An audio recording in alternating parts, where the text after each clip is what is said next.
Well, hello, Stefan. Hey, Jack, good morning. How are you? I'm doing terrific. How are things in Hawaii?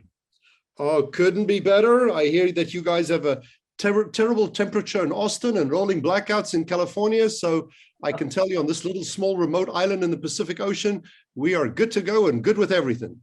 That's fantastic. Well, we've got a big group coming in today, Stefan. I think we had over 600 people register. So if you're just showing up, my name is Jack Miller, and I have with me Stefan Swanepoel. This is our State of Industry webinar and a little preview of some of the trends report. So I think it's going to take a minute or two for everybody to get logged in. I show we're at 177 people so far. A lot of familiar names in the list. People we've had had interactions with many times. I'm flipping through here and seeing who's coming on. It's Chris Grillo. Welcome. Hey, Chris. Brenda Tushouse from up there in New York. So welcome. What else do we got coming in here? Bill Richard, Billy Goldstein, Budge Husky. Hello, Budge. Welcome back. I'm glad to have you here. I'm just getting through the D's. There's so many people here, Stefan. We've got a real crowd forming. This is great. Well, we have all become experts in Zoom. Yes, we have. Jonathan Boatwright here in Austin. Welcome, sir. Well, while you're going through that list, I'll say hi, a shout out to Budge as well. Budge, good to hear, or good to see you on the call. I know you sent me an email not too long ago. Let's make contact. Hi, Jonathan. It's Matt Consalvo. Welcome, Matt. Or some MLS people execs here. Yeah, there are some MLS. Yeah, we've got a significant number of MLS executives and people from MLS is showing up. So Phil Cantrell, Phil, welcome back. Great seeing you a few months ago at our MLS Summit, and always good to have you in the room. Rod Messick, welcome, Rod. Simon Chen, how are you doing, my friend? Hey, he's on a sabbatical, isn't he? Yeah, he's not supposed to be working today. Well, I don't think Simon considers this work. No, probably not. Probably not. This is fun. Well, I think we're still climbing. We're still got a few people coming in, but I think out of respect for everybody's time, why don't we kick this off, Stefan? Absolutely. Where would you like to start today? I think why don't we talk about what's different in Q3 of 2022, versus a year or two ago, because this is I feel, and I think you do as well, a lot's changed over the last year or two. So why don't we go through a few things that have changed in the industry and talk about it. Well, I think the fascinating part is that I've been writing trends reports now for the better part of 2 decades. And before that, I still did another book series, Real Estate Confronts. So I've had almost a snapshot, really, really, truly, every 12 months as we put a report or a book or a study together. And there's always been change. Change is not new. It is something which is consistent. We deal with it. And people like Budge that have been around a long time, whether he was in a family business, a brokerage business, then moved to New Jersey, then had a leadership role on a national basis, then retired to Florida, then got out of retirement, got involved with the company, has worked up again to CEO. So he's even experienced in his moves and shifts over the Budge, 2, 3, 4 decades. I'm guessing now very quickly, and my almost 4 decades in the industry, change has been constant. But it is true that over certain years, the change seems to be more mundane or more plain or more normal or at a slightly slower clip. The last many years, 4, 5, 6, during COVID and pre-COVID, has had more activity, more shifts, more trends, more innovation, more new business models than in most periods before. It's not that we haven't had evolution. I mean, Remax was the evolution. Keller Williams was the evolution. The creation of the old HFS when it was formed was the evolution.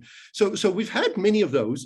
Zillow, the .com. So we've had the change, but it does seem that at this point in time, we have more than our regular fair share. So if I had to think in the last 12 to 24 months, in no particular order, let's start off. I'll throw one out, then you throw out one, Jack. Let's start with the top one. This is not the most important one, but now that we mentioned Budge's name, I've got to mention HFS, which became Sendent and then Realogy and is now Anywhere, right? It's hard to keep track of this company. But why it's important to know and watch Anywhere is that they still remain the 800-pound gorilla in the room. They are the largest and should be one of the most respected companies in the industry. I mean, the holding company is a big company now in the ballpark of about 737 billion in annual sales volume. I mean, that's a lot, guys. Their revenue, is more than 1.5 billion a year. So I think, when you have 200,000 agents, you're doing 8 transaction size per agent. That's their average at the moment, 7.8, 7.9, coming in at about 1.5, 1.6 million transactions a year. This is a big company. So they are very profitable. When we looked at profitability the other day of the big 10 companies, they came in second. So to be such a big company, to be in every state, in many countries across the world, to be the biggest in the industry and still be one of the most profitable, a lot to be said. So admire Realogy and the turnaround that Ryan Schneider has been able to pull together in the last couple of years. They powered through COVID very successfully, very well. They've had a few challenges with some of their initiatives, but as a rule, most of the things that Realogy does, they do well. So they should be admired. I think we should not forget that they are still a major player. People like to talk about the new models, and we can talk about some of them. They're interesting, but Realogy is still there. And I should now say anywhere. And profitable. I think that's the big thing with the shift in the market. It's kind of revealed like, well, hey, this one's still making a profit from fundamental real estate sales. Which is maybe they shouldn't be called anywhere. Maybe they should be called everywhere. I don't know. Everywhere.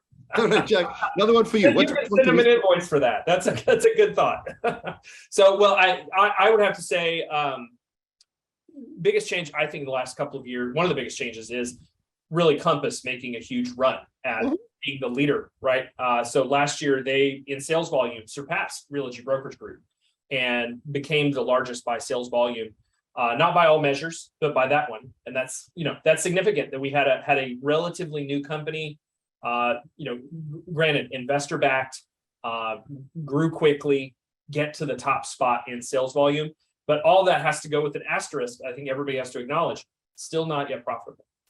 Yes, still not yet profitable. And amongst the top 10, regrettably, I mean, somebody has to be at the bottom of the top 10. They are at the moment at the bottom of that list. I'm sure they'll change that, and I know that Robert is working hard to change it. And I think he will change it. But yes, still going through some of those buy out, buy in, acquiring phases. When you say they're number one, I think it's important that the crowd understand that there are many number ones, right? So it's not because everybody claims different things, but you can measure on sales volume, you can measure as a franchisor, you can measure as an enterprise or a holding company, you can measure agents, you can measure offices, you can measure profitability. So I know that people like to look at different criteria. So the lists which we put together is simply to slice the data in different ways. So Compass is still much smaller than Realogy as a holding company. Realogy is by far bigger, but if you look at an actual single brokerage, and anywhere, or today Realogy has the Realogy brokerage services, the old NRT businesses, and those company-owned stores, if you spin them off as a separate operating unit, as a brokerage, and they were the biggest as a brokerage company since 98, 99 when they were formed, they have now been surpassed for the first time as a single brokerage by Compass. Yes, and that is noteworthy. It doesn't change the hierarchy too much, but it is very, very noteworthy. Well, and if you told us, if you said 3 years ago, Compass is going to be in the top spot in sales volume, unlikely. Yeah. I don't think people would have been on this. I think it's a big change. Next one I've got is from last year today to now, tons of layoffs with the shift in the market. We've seen Redfin, we've seen Compass, even Anywhere's had some layoffs. Keller laid off and turned over some leadership. And if you look in the tech part of the market, tremendous numbers of layoffs. So a lot of businesses in our industry have said, we think there's going to be, we think we don't need as many people. We think we need to tighten our belts, and they did that. So that's a big change. This time last year, people were still reaching out to us to do a ton of hiring. And it's not to say there isn't hiring happening, but there was a lot of it still happening Q3 a year ago. Yeah, I think hiring is still happening, and there are people still seizing the opportunity to grow their company, but there definitely is a feeling of, let's be cautious, let's see what the economy is going to look like. And I think sort of a hiring freeze is in place. So people are restructuring.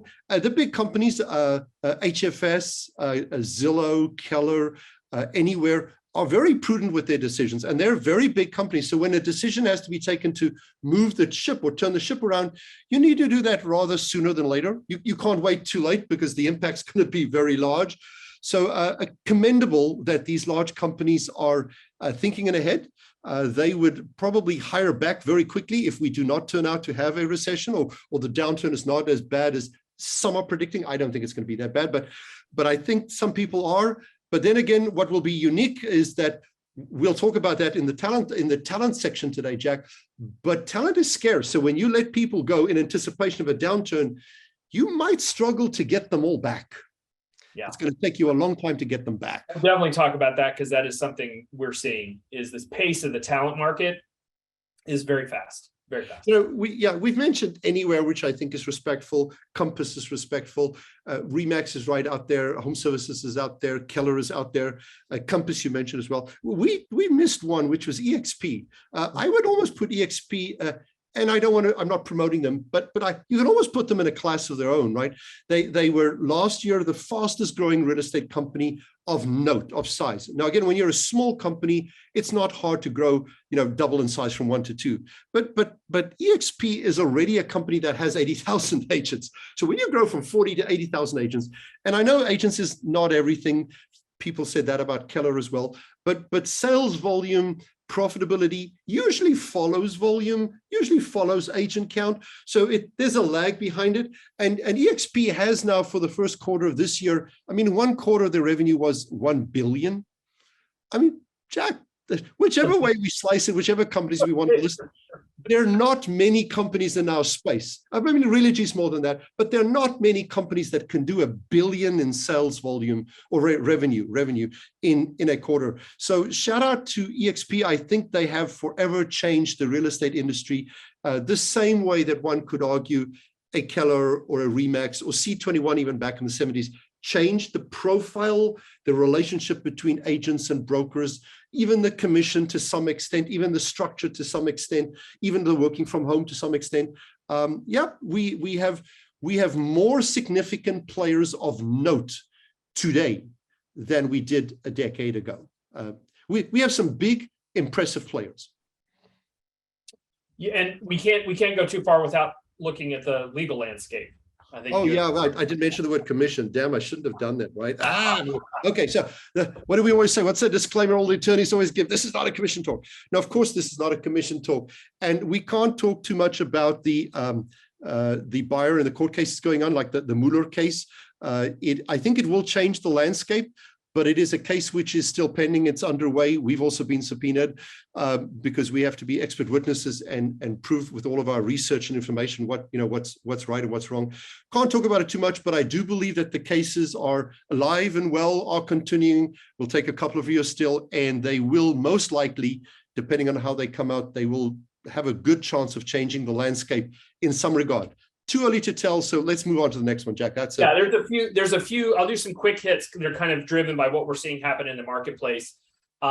New construction, we're still not building enough inventory to satisfy where we are, for the 2020s. Like there's not enough inventory, but because of the interest rates going up and there not being as many buyers in the market, a lot of home builders are offering incentives again, which those have been gone for a while. It's felt like when the market was super hot, you're going to get nothing from a builder, but they're offering it because of the general slowdown in the market. And in general, we're seeing lots of price reductions. Some markets are having 30 or 40% of their inventory get price reductions. It's not every market, may not be your market, but it's very clear that a lot of buyers have stepped back, probably because of interest rates, maybe because of the media. Maybe the media scared some people out of the market with kind of doom and gloom talk, even though, if interest rates are going to go up, you probably should still buy if you were intending to buy before they go up again.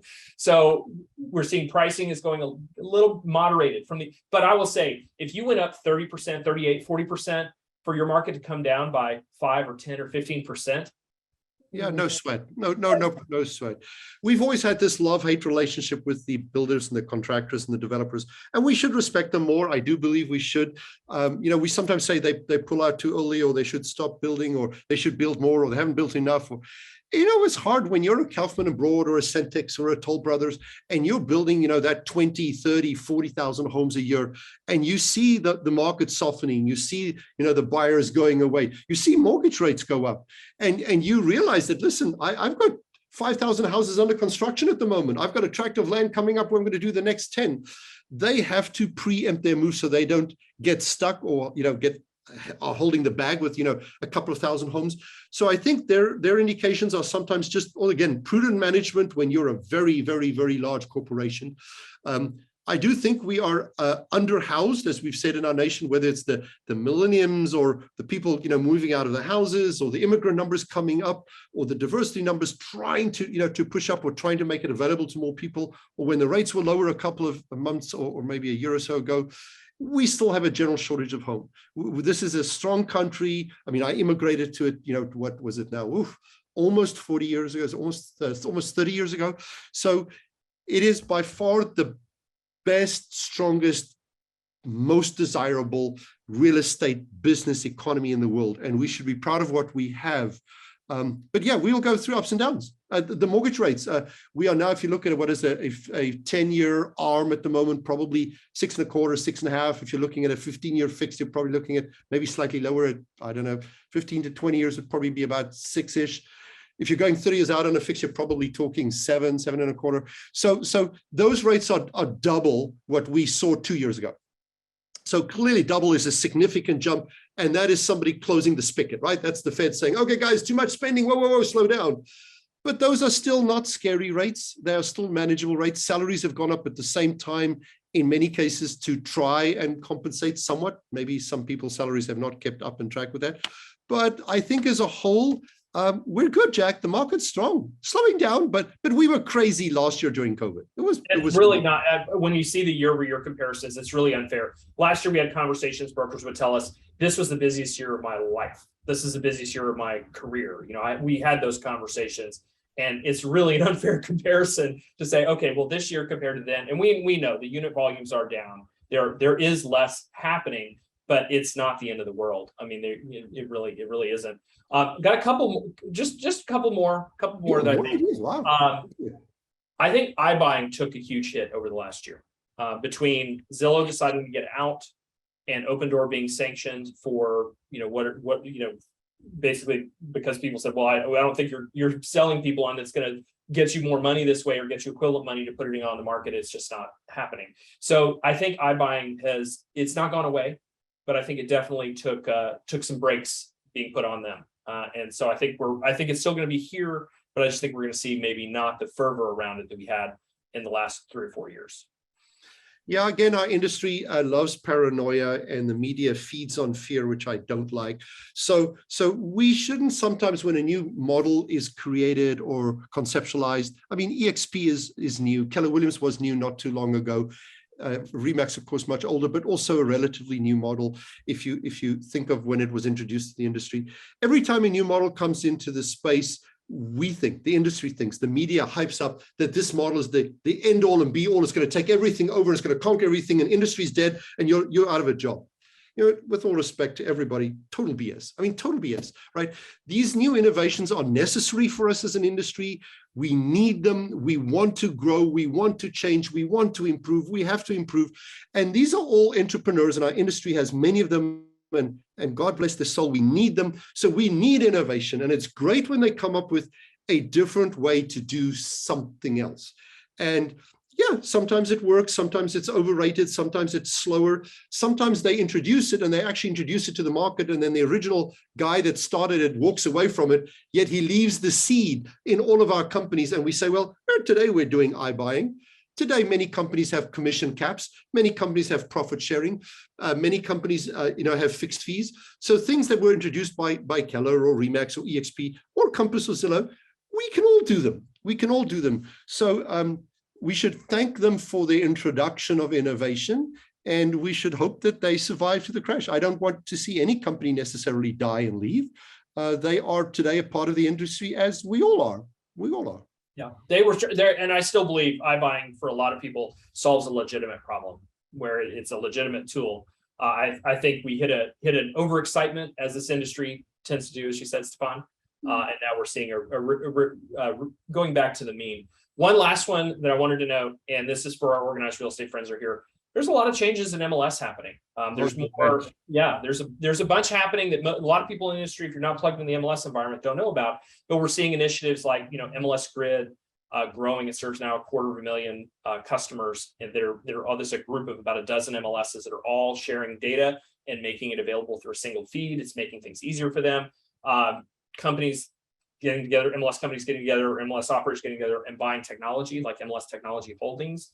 And even this new initiative, RE Distribute, that is seeking to monetize listing and property information and actually give it back to the brokers or create a mechanism to bring it back into organized real estate. So we get value out of all that valuable listing data. So these are some really interesting initiatives that many of which are getting a lot of momentum or steam or traction. And that's kind of been happening in the background, but we're seeing change in that arena.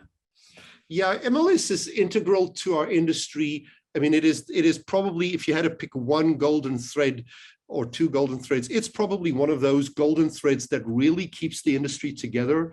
So as much as we do compete as brokers and agents in an industry, that is also the competition and the cooperation where we work together to sell listings. So we thrive as a country, because many countries don't have a multiple listing system. We thrive on that, and we have done an amazing job at it. At the same time, we have stifled ourselves, because we have sometimes made the MLSs subsidiaries of nonprofit associations. We've sometimes put them with realtor associations. We've crossed barriers and borders, and sometimes not. And then we tie their one hand behind the back, and then we tell them they can do something and they can't do something. So we hit them with a big stick all the time. And there's no question that some of the technology in some of the MLSs are goddamn awful and old and dated and needs to be improved. I mean, so R&D has not been a lot, but it's nice to see some of the bigger MLSs, of course, the California, Art Carter, the Brian Donaldons. You mentioned Rebecca, who's also in Chicago, but is involved with Grid. The Floridas, right? Teresa, the Bob Hales and the Texas guys and the Houston guys. Austin guy. So there's a number, Matthew Consalvi, you said Matthew was in the call, Matthew. So there's a number of, and I don't know what the number is, it doesn't matter, but 20, 30, 40 of these very progressive, strong MLS leaders, which truly will give their finger for the industry. I mean, they will do anything to try and help the brokers. And when you see them step up and say, how can I do that better? Should I invest or should I not invest? And they struggle with that. They're not sure, because they don't want to step on toes. They don't want to, put one horse before another horse in the horse race. But they realize if companies get bought before them and they get acquired and they change and things are changing all the time, somewhere they have to put a line in the sand. Somewhere they have to say, here's a standard. Let's create a standard. And it's a hard battle. But kudos to those MLSs that are trying to step up and do something. I think in most cases, they're doing the right thing. I have no doubt that some people have a different opinion in some cases. But if you're a leader, you always have somebody that disagrees with you, always. Yeah. So, and there's 7 or 8 of those initiatives going on. I mentioned a few of them. MLS Aligned is Matthews. So MLS Aligned, yeah. Yeah, very, very worthwhile work that's being done that will affect a lot of people in the industry. And it's multiple ones trying it in different ways. So it's not that we have one transaction. I think there's now been, 3 or 4 different ones by different groups. So it looks like it's the beginning of a trend that we're going to see over the next, half a decade to a decade, as I think the MLS industry tries its best to consolidate, solidify, whatever that might mean, because there's no certainty of what that's going to look like. There's different definitions of what that's going to mean, depending on who you talk to. So great. Well, so I think that's our 10 that are, from our overview. Oh, that's just the intro. All right, now let's get to the talk. That's just the intro. So now let's talk. So we're going to bring to this group, there's 3 trends that we are including in the trends report. We're going to talk about them a little bit to just go through them quickly. And there's a lot more meat in the report. So there's a lot more to get from each of these, but we thought we'd give you very high level where we are with the research right now and what we want to talk about with those. So Stefan, why don't you kick us off with our first one? Well, I see you took your glasses off, so I'll put my glasses on, right? So thank you for passing your glasses on to me. Tell me when you want it back and I'll give it. Yeah, I thought we should talk about talent, because we at T3 have hired a bunch of people this last year. And I know that Kelly has done an enormous work at interviewing the people, and then they go to the department heads, and then they go to you. And by the time they get to me, you guys have already made the decision almost. And yet the number of people that I've seen this year is more than we've ever seen before. And I've realized how complex talent hiring has really become. I mean, the unemployment rate at the moment at around about 3.5% nationwide is the lowest we've had in, I don't know, umpteen years, right? Usually the inflation rate is at 1 or 2% and unemployment is at 8 or 9%. Now we flipped it. Now inflation is at 8 or 9% and unemployment is at that 2, 3, 4%. And it's hard. The few people, the 5-6 million people that aren't working at the moment, which are not in the labor market, they're not in the labor market almost by choice, because you can get a job. We've had people that we're talking to that are very serious, that we're either placing on behalf of a company or they're considering working for us or somewhere else. And while they're busy with the interview or they've received an offer, which is usually a generous, 200,000, 300,000, 400,000, 500,000 kind of an offer, and we think that this is a good number, they call us 5 minutes later and say, I just received another 2 offers. So this thing of high demand at the moment, there's a shortage of good quality people. Now, there's always been a shortage. I get that. A good guy or good woman is always hard to find. But today it feels like they're even scarcer than before. So they're scarcer. Now, fortunately, because of remote working, the net is wider. And because the net is wider, we usually can find people out of state because people are able to work in most jobs in a non-specific location. But guys, if you want to hire somebody, may I suggest hire fast? And I'm not trying to say that the old adage of hire slow and fire fast is not in place. I understand that. But you can no longer take 2 or 3 months to decide whether you want somebody, because that person you want is in all likelihood going to be gone. So that would be one takeaway. I've got one more takeaway, Jack, and then I want you to jump in and give the solution. And that is that I've noticed just in our company, Jack, salaries have gone up significantly if you're looking for people from the outside. Inflation is playing a role, and the people are demanding more. And sometimes their demands are, with all respect to them, and we have to sometimes pay them, they're unrealistic because the company structure and profit structure isn't built around the newer, higher salaries, right? It's still around a lower fee structure. So inflation is going to play an impact on salaries. The speed is going to play an impact. Jack, I know I asked you to ask Kelly to come up with, I don't know, do you have like 10 takeaways or 7 takeaways for us? Yeah, we've got a few things to address the challenges. And this really comes from this chapter we put together based on all of the work we've been doing, helping organizations do hiring and saying, what is missing? Why is this such a struggle right now for so many companies?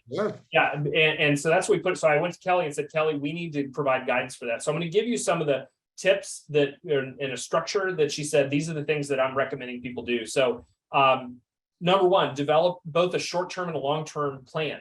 Who are you going to hire? When are you going to hire them? What does it look like short-term and where do you want to get to? And a lot of companies hire out of desperation and they're not going against a map, not going against a plan. And she said that's problematic. You end up hiring people and then realize 6 months later, actually, I needed to do this role and this role and this role instead. So develop that.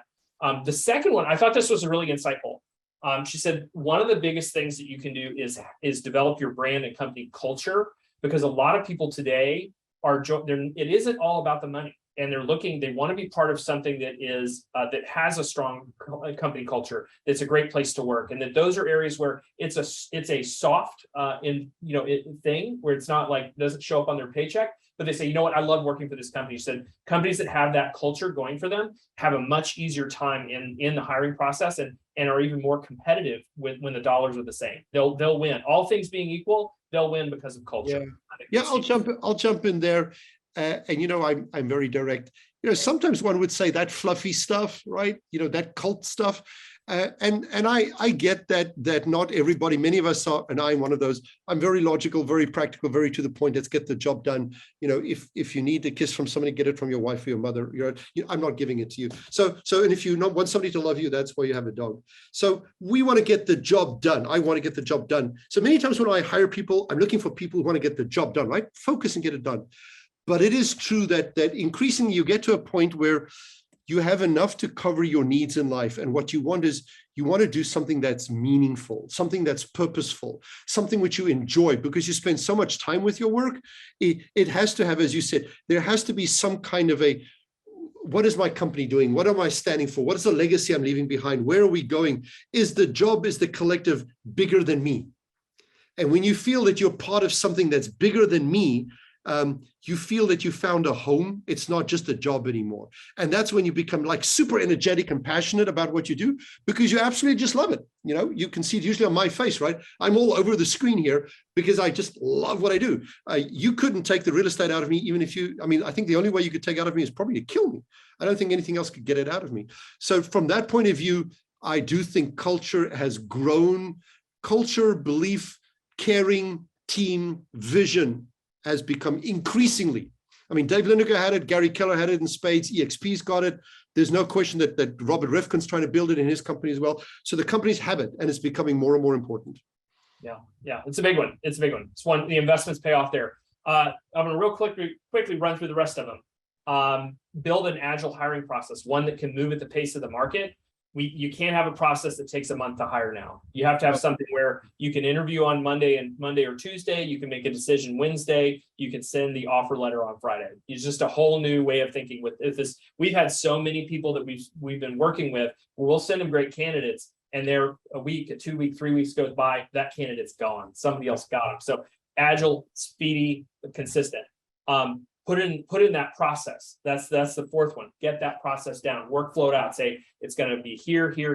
Here's the approval. Here's when we issue the letter. Here's how we're going to get it done. So not just recruiting. Many of you have great processes for recruiting. You also are going to need to do it if you're growing. You're going to need to do it for your staff and for hiring there. You need to think about retention. This is another one we're running into right now.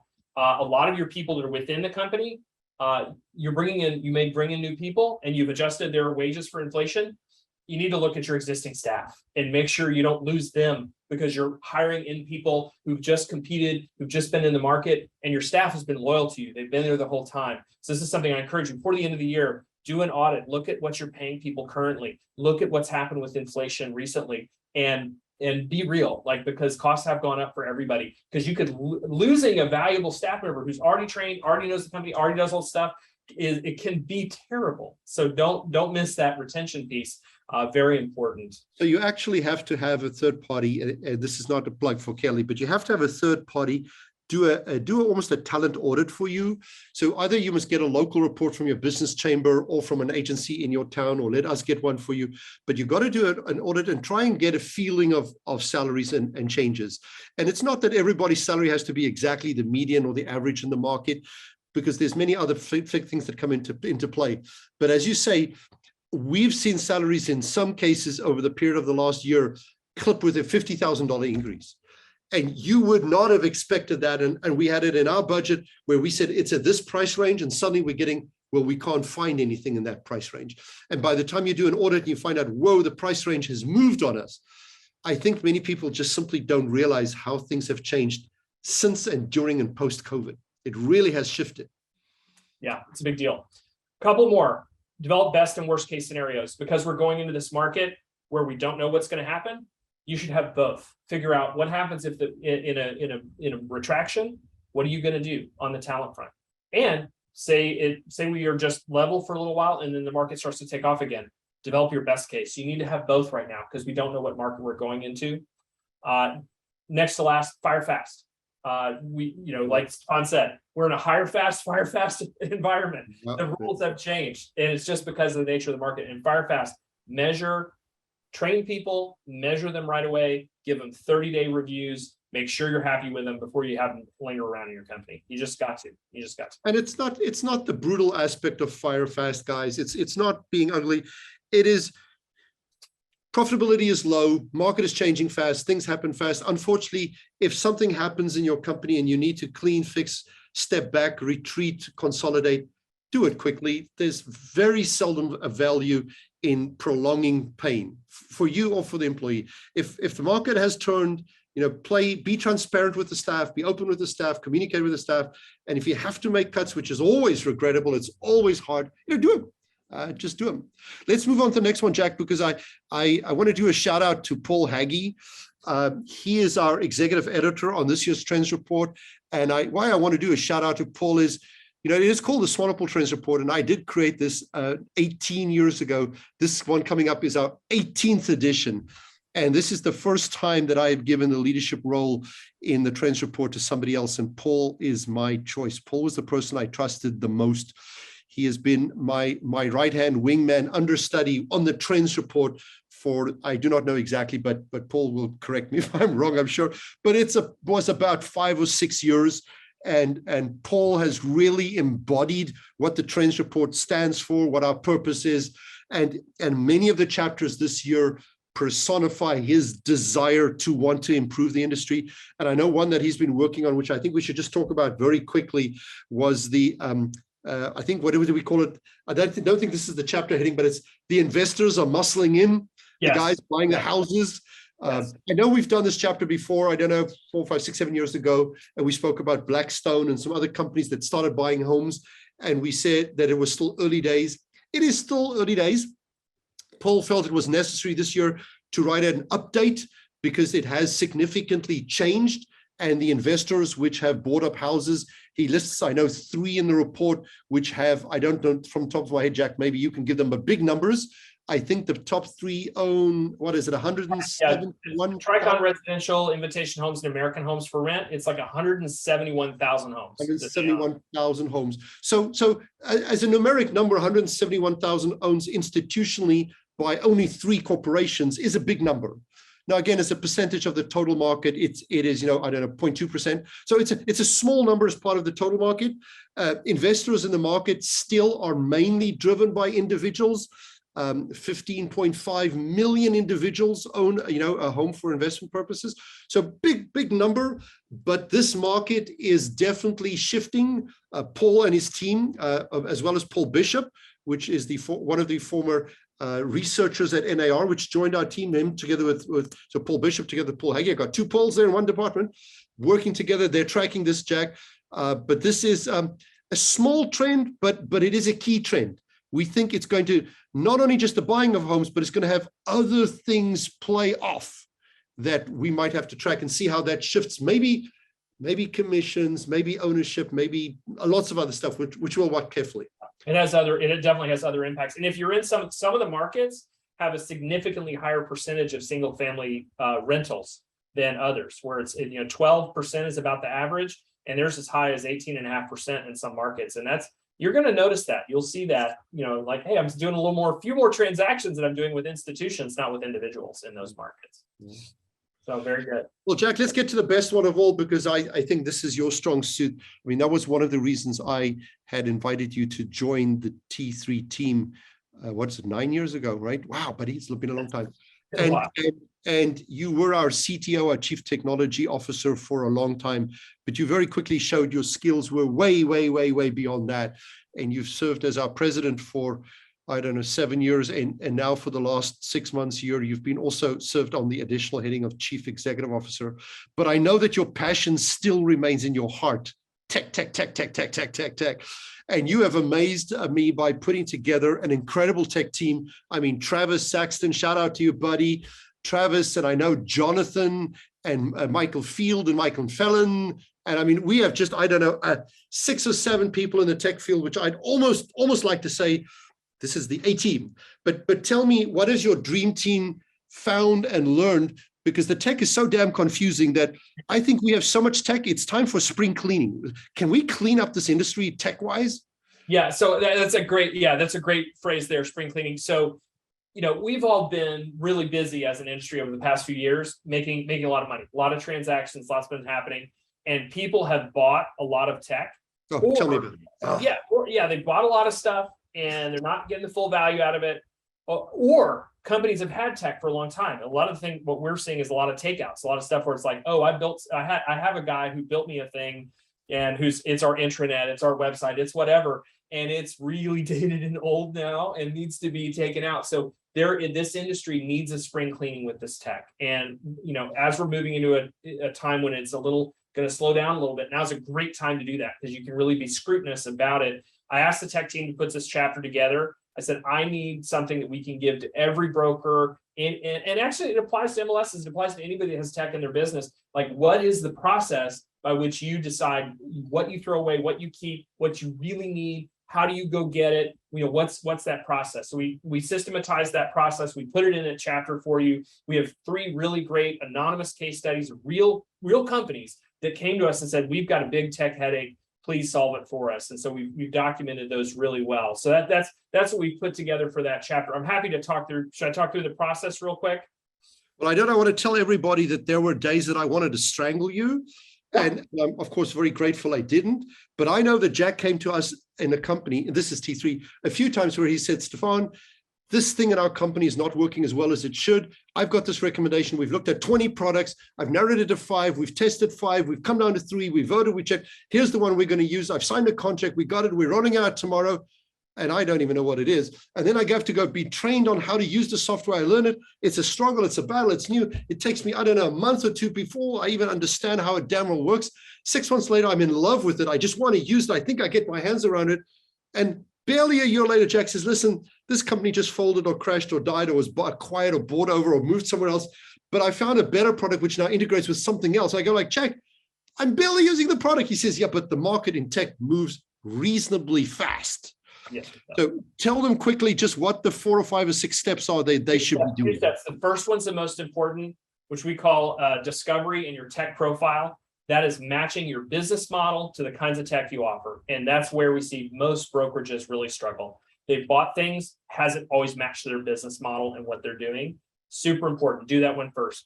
Take everything you've got and evaluate it. Put it on a scale. Say, how many agents are using it? How many leads is it generating? How much web traffic is it getting there? Put it on a scale, measure it, decide, is it a fix it or is it a replace it? And that's a real key step. Do we think I can fix these numbers? I can get the utilization up, I can get the website traffic up, whatever it is, or do you got to take it out? It's got to go away. After you've done that evaluation, then you assess and you look at your whole picture and you say, these I'm going to fix, this I'm going to throw out in the trash. This we need something new for. And oh, by the way, we found a gap. There's a whole thing we just don't even have that we need to go get. So you make an assessment and you say, what do you need? Then you move into decisions and you go and you say, okay, these are the ones we're going to change. These are the ones we're going to throw out. You make some decisions and then you build your action plan and you execute against it. And that's the whole piece. But you've got to go through those steps because we see people move.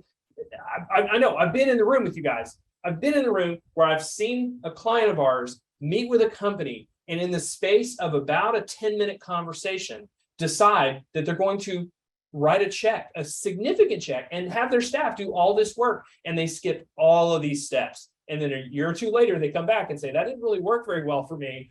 But it's like, well, you trusted the person that you were talking to and you thought it was a good idea. It's because you skipped all those steps you do. So we've documented all those steps. We've created a tech profile that you can give yourself as a self-assessment and say, what's your tech profile? Early adopter, late adopter, agent-driven technology, brokerage-driven technology, all these different factors. And that'll help you pick better tech and do a great job for yourself and for your agents and be a lot less frustrated a year later. And now's the time to do it, guys. Market's slowing down a little bit.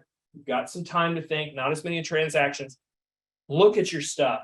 Some of it you got to throw in the trash. Some of it you need to tweak and upgrade. Some of it you need to get new. Mr. Wonderful on Shark Tank says, take it behind the stable and shoot it.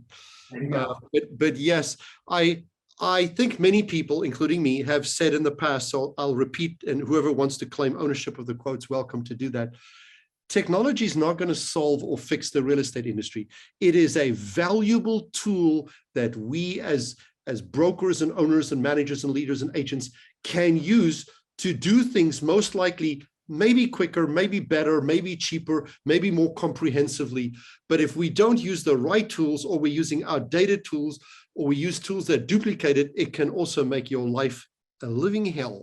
Don't we all know it? So yeah, get your tech audited and find out what the hell is going on. And unfortunately, sorry guys, you got to do it every year, once a year. Yeah, it's important. And we got a whole chapter to guide you on the process. You can do it yourself based on that in our trends report. Good luck with that. Yeah, or bring in somebody to help. It doesn't have to be us, just somebody that you trust that can actually run a proper process. So that's our little highlights from 3 of the chapters we're working on. We have 7 more chapters in play, some of which are topics we touched on at the beginning, and we'll come back to. Stefan, I want to tell people about a special offer for them since everyone here is a friend of T3. We We appreciate you coming. We appreciate you taking the time to learn about what's happening in trends. So we do have one special offer, and then another thing I want to tell you about. One of them is that the Swanepoel Trends Report this year is going to be made available in digital and in print. So you can either get a digital or you can get digital plus print. I will tell you the cool thing about the digital plus print or the digital alone, you're going to get it about a month sooner because you don't have to wait to come back from the printer. So that's that.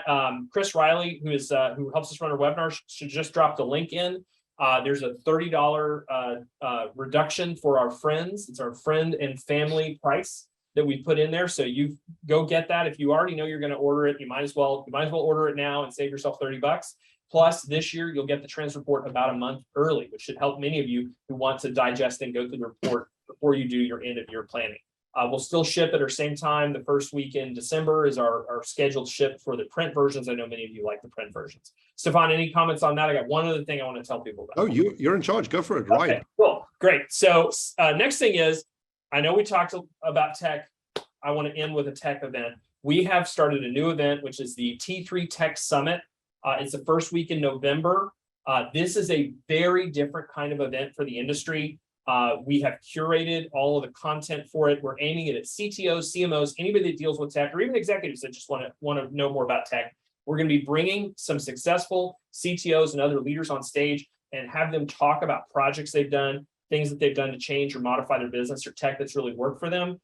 It's kind of T3 Summit style. So we're going to bring them up and interview them. We also are building a really cool thing, which is we're calling the experience room. So instead of a vendor floor, instead of a trade show, we've got 12 rooms, each about an individual topic and technology that we've curated the content for with educational material that's interactive. You're going to have touch screens, floor to ceiling LED walls, all kinds of cool stuff for people to check it out. It's in Newport Beach, California.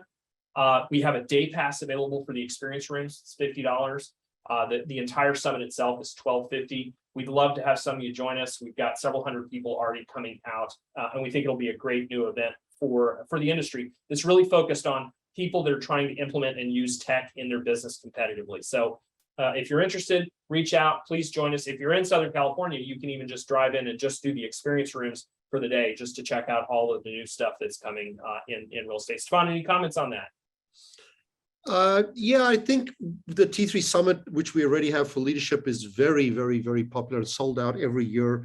It's been very exclusive. And I think the reason you and your team have suggested that we spin off one or two summits into narrow focuses is that there's just too much to absorb at a single summit. When you do leadership and you try to do technology and you try to do strategy and you're doing M&A and you're doing networking and you're doing associations and MLS, the real summit has become so intense with information. It's probably the best event in the industry, but it is powerful and overwhelming.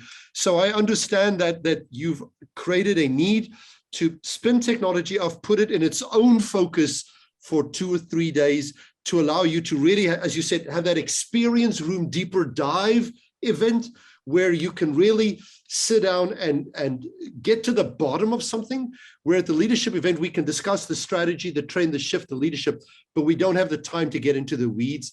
This one, I think, is where we can get into the weeds and really help people who struggle with their technology decisions.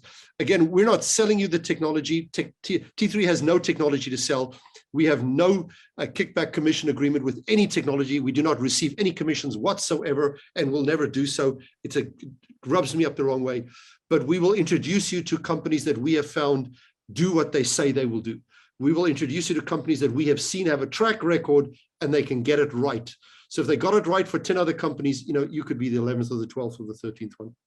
Yeah, so please join us. We'd love to have you out there. Just as a reminder, the Trends Report available a month early in digital. Get $30 off for being here today if you order now, and we'll get it out. We'll get it shipped out to you on our same schedule for print in December. I'd love to have you join us for the T3 Tech Summit. I think that's it. I think we should say thank you now. So thanks everybody for coming out and giving us 47 minutes of your time to learn more about what's happening in the industry and where we're headed. Stefan, any parting comments, parting words? Yeah, God, not because I'm in Hawaii, because it's COVID. I miss you guys. I'm sure we all miss each other. We've seen a bunch of you during the course of this year, whether it was at a T3 event or NAR event, an Inman event, or the upcoming Housing Wire event. So fortunately, the events have started kicking back in, and it is awesome to be able to go to any of these events and bump into some of you. I always want to say, I'm so pleased that you survived through COVID. Of course, we're expecting everybody to survive through COVID. So I don't say that literally, it's figuratively speaking, but it's glad to see you on the call. Thank you. Happy you're alive. Good luck if you are challenging through the remainder of COVID or have had any challenges with your family or loved ones. Our thoughts go out to those that may have lost somebody. May your health be strong, and we look forward to seeing you soon. And enjoy the upcoming Trends Report. It is, as always, a fantastic read. And to Paul Hagee and the team which he has put around it, congratulations with a job well done. Excellent. All right. Thanks, everybody. We will hopefully see you at events in the future, and enjoy the rest of your week. We'll talk again soon, I'm sure. Take care. Bye.